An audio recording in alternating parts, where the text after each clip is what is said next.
The Israel-Hamas war has put first responders like ambulance drivers and paramedics on the front lines of that conflict. NewsHour special correspondent Martin Himmel has this look at the lives of medics in both Gaza and Israel who do all they can to help save lives. In Israel, American-Israeli medic Moishe Paskesz and his colleague Yehuda are heading to Kfar Aza, a kibbutz on the border with Gaza, to come to terms with what they experienced here during the Hamas attacks. Moshe and Yehuda are volunteer medics in the United Hatzalah EMS. On October 7th, Moshe risked his life as part of a medical team trying to save the lives of others as Hamas slaughtered men, women, and children here. Yehuda came to the embattled Israeli border towns shortly after. People's personal lives just sprawled everywhere, upended, a wheel of a bicycle, somebody's broomstick, you know? Like they say, the worst massacre the Jewish people have experienced since the Holocaust. This is another house of what was apparently a musician. You know, we went inside, we saw a drum set and guitars, keyboards, sound system, possessions waiting for their owners to come back and use them.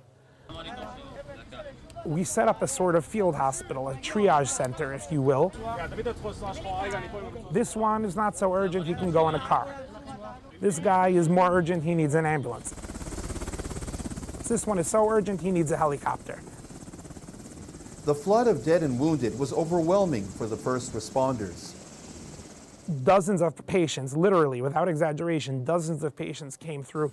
Ambulance number 7-1 is on its way to you with 4 severely injured patients. 1 shot in the head, 2 shot in their limbs, and 1 shot in the abdomen.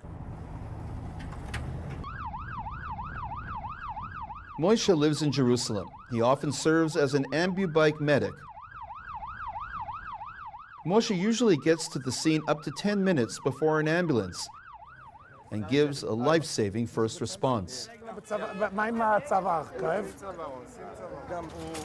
We at United Hatzalah, we try our best to be at serious calls within 90 seconds of being dispatched, as much as possible. There was a soldier who was attacked by a terrorist. You're talking about somebody who's losing blood.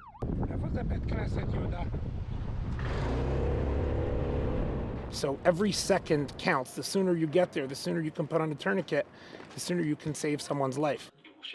This is the nerve center of United Hatzalah EMS. It's always fun when you're running 3 different calls at the same time. Moshe often volunteers as a dispatcher.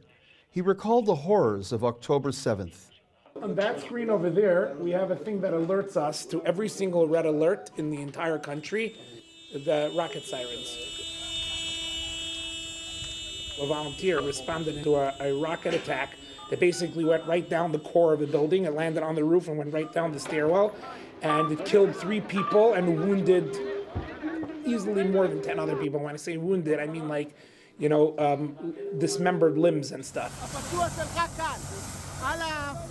My first clue that things were going to be really bad was when I overheard them discussing how many victims they could fit into one ambulance. And one of the senior guys was saying, I think 8. And I said, you're going to put 8 wounded people into an ambulance? And he said, not 8 wounded people, 8 dead bodies. Just people getting mowed down one after another in cold blood just for the sole crime of being Jewish.